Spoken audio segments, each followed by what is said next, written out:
According to the National Electrical Code, specifically Article 334.10, type NM cable shall not be used in any portion of a building exceeding 3 floors above grade. The code is very clear on this limitation.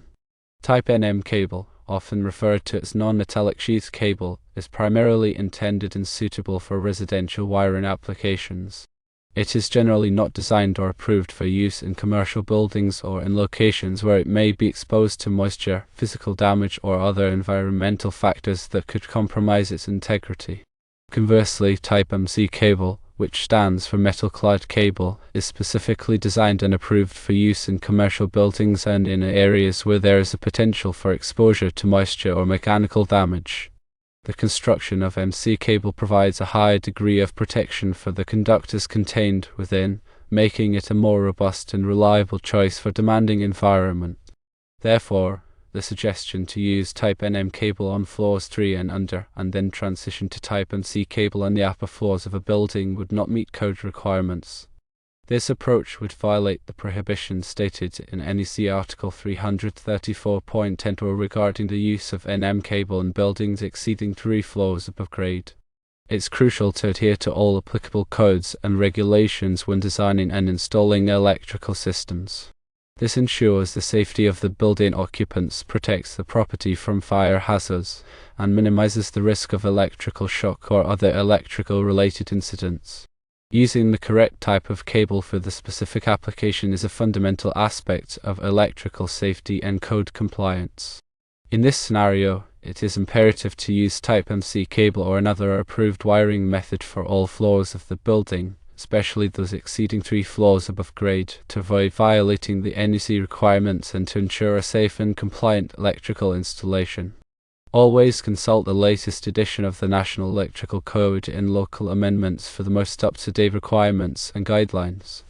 When in doubt, seek the advice of a qualified electrical engineer or inspector to ensure that your electrical installations meet all applicable codes and standards. The selection of appropriate wiring methods is critical in electrical design and installation. Type NM cable, as defined by the NEC, is a factory assembly of 2 or more insulated conductors with an outer non-metallic sheath. It is commonly used in 1- and 2-family dwellings and multifamily dwellings. However, its use is restricted based on building height and occupancy type. The primary limitation on NM cable use is outlined in NEC Article 334.10, which specifies where NM cable is permitted and prohibited. As previously mentioned, a key restriction is that NM cable cannot be used in any portion of a building exceeding 3 floors above grade. This limitation is in place due to the fire resistance and physical protection characteristics of NM cable, which may not be adequate in taller structures. Type MC cable, on the other hand, is a factory assembly of 1 or more insulated conductors enclosed in a metallic sheath of interlocking tape or a smooth or corrugated metallic tube. MC cable offers superior mechanical protection and fire resistance compared to NM cable. Therefore, it is permitted in a wider range of applications, including commercial buildings and buildings exceeding 3 floors above grade. When choosing between NM and MC cable, it's important to consider several factors, including firstly, the building type and height, secondly, the occupancy classification, thirdly, the environmental conditions, and fourthly, the local codes and regulations. In commercial buildings or structures exceeding 3 floors, MC cable is generally the preferred choice due to its enhanced safety features and code compliance. It's also important to note that the NEC provides specific requirements for the installation of both NM and MC cable, including support spacing, bend radii, and protection against physical damage. These requirements must be carefully followed to ensure a safe and reliable electrical installation. Additionally, some local jurisdictions may have amendments to the NEC that further restrict or modify the use of NM and MC cable. Therefore, it's always advisable to consult with local electrical inspectors or authorities to confirm the specific requirements in your area.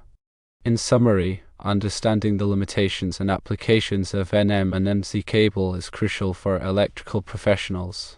By adhering to the NEC and local codes, and by carefully considering the specific requirements of each installation, you can ensure a safe and compliant electrical system.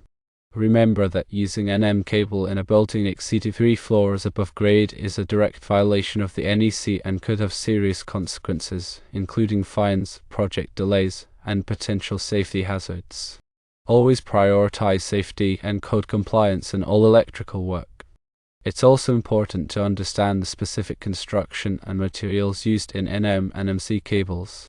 NM cable typically consists of insulated conductors, often made of copper or aluminum, surrounded by a paper or plastic filler and then enclosed in a non-metallic outer sheath, usually made of polyvinyl chloride, abbreviated PVC. The non-metallic sheath provides some protection against moisture and physical damage, but it is not as robust as the metallic sheath of MC cable. MC cable, on the other hand, features insulated conductors enclosed in a flexible metallic sheath, which can be made of steel or aluminum.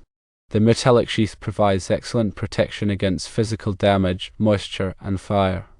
It also serves as an equipment grounding conductor, which is an important safety feature. In addition to the basic construction differences, NM and MC cables also have different ampacity ratings, which are the maximum amount of current that the cable can safely carry. The ampacity of a cable depends on the size of the conductors, the insulation type, and the ambient temperature. The NEC provides tables that list the ampacity ratings of various types of cables under different conditions. It's essential to select a cable with an ampacity rating that is sufficient for the load it will be serving. Overloading a cable can cause it to overheat, which can lead to insulation damage, fire, and electrical shock. When installing NM and MC cables, it's important to follow the manufacturer's instructions and the NEC requirements for support and fastening. NM cable must be supported at intervals not exceeding 4.5 feet and within 12 inches of boxes, cabinets, and fittings. MC cable must be supported at intervals not exceeding 6 feet and within 12 inches of boxes, cabinets, and fittings. Proper support prevents the cable from sagging or becoming damaged. It's also important to protect NM and MC cables from physical damage during and after installation. This can be achieved by routing the cables through conduit, installing them in protected locations, or using cable guards. In areas where the cable is exposed to physical damage, it's recommended to use MC cable, as its metallic sheath provides superior protection. Another important consideration when working with NM and MC cables is grounding. Grounding is the process of connecting the electrical system to the earth, which provides a low impedance path for fault current to flow back to the source. This helps to protect people from electrical shock and to prevent damage to equipment. NM cable typically includes a bare or green insulated grounding conductor, which must be connected to the grounding system at all electrical boxes, devices, and equipment. MC cable's metallic sheath can serve as an equipment grounding conductor, provided that it meets the requirements of the NEC. The NEC specifies the minimum size of the grounding conductor based on the size of the circuit conductors. It's important to ensure that the grounding conductor is properly sized and connected to provide effective grounding. When making connections to NM and MC cables, it's important to use the correct type of connectors and fittings. NM connectors are designed to secure the cable to electrical boxes and to protect the conductors from damage. MC connectors are designed to secure the cable to electrical boxes and to provide a proper ground connection. It's important to use connectors that are listed for use with a specific type of cable being installed. Using the wrong type of connector can damage the cable, create a fire hazard, or compromise the grounding system. In addition to the NEC requirements, there may be local codes and regulations that govern the installation of NM and MC cables. These local codes may be more restrictive than the NEC requirements, so it's important to be aware of them. It's always a good idea to check with the local electrical inspector before starting any electrical work to ensure that you're in compliance with all applicable codes and regulations. Proper selection and installation of NM and MC cables are essential for a safe and reliable electrical system. By understanding the limitations and applications of each type of cable, and by following the NEC and local codes, you can ensure that your electrical installations meet the highest standards of safety and quality. Remember that electrical work can be dangerous, so it's always best to hire a qualified electrician to perform any electrical installations or repairs. A qualified electrician has the knowledge, skills, and experience to do the job safely and correctly. When considering electrical installations, it's also wise to think about future needs. Will the electrical system be able to handle increased loads in the future, such as new appliances or equipment? It may be beneficial to install larger conductors or a larger service panel than is currently required to accommodate future growth. This can save time and money in the long run by avoiding the need for costly upgrades later on. Energy efficiency is another important consideration in electrical design. Using energy-efficient lighting, appliances, and equipment can significantly reduce energy consumption and lower utility bills. The NEC includes requirements for energy-efficient lighting and other electrical equipment. It's also important to properly insulate the building to reduce heat loss and gain, which can further reduce energy consumption. Regular maintenance of the electrical system is also important to ensure its safety and reliability. This includes inspecting the wiring, connections, and devices for signs of wear and tear, and replacing any damaged or worn components. It's also important to test the ground fault circuit interrupters, abbreviated GFCIs, and arc fault circuit interrupters, abbreviated AFCIs, periodically to ensure that they are functioning properly. These devices are designed to protect people from electrical shock and to prevent fires. In summary, electrical design and installation is a complex and multifaceted process that requires careful planning, attention to detail, and a thorough understanding of the NEC and local codes. By following the guidelines and recommendations outlined in this discussion, you can ensure a safe, reliable, and energy-efficient electrical system for your home or business. Always remember to prioritize safety and to hire a qualified electrician for any electrical work. The National Electrical Code is updated every 3 years, so it's important to stay up to date on the latest requirements. The NEC is a comprehensive document that covers all aspects of electrical design, installation, and maintenance. It's a valuable resource for electricians, engineers, and anyone involved in electrical work. In addition to the NEC, there are other standards and guidelines that may be relevant to electrical installations. These include standards from organizations such as the Institute of Electrical and Electronics Engineers, abbreviated IEE, the National Fire Protection Association, abbreviated NFPA, and Underwriters Laboratories, abbreviated UL. These standards provide additional guidance on specific aspects of electrical design and installation. It's important to be aware of these standards and to follow them when applicable.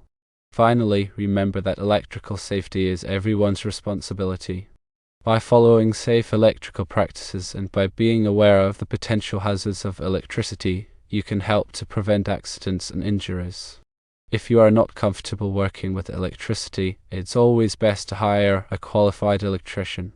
The NEC also addresses the use of alternative energy sources, such as solar photovoltaic, abbreviated PV, systems and wind turbines. These systems are becoming increasingly popular as people look for ways to reduce their reliance on fossil fuels and to generate their own electricity. The NEC includes specific requirements for the installation of these systems, including wiring methods, grounding, and overcurrent protection. It's important to follow these requirements to ensure that the systems are installed safely and correctly.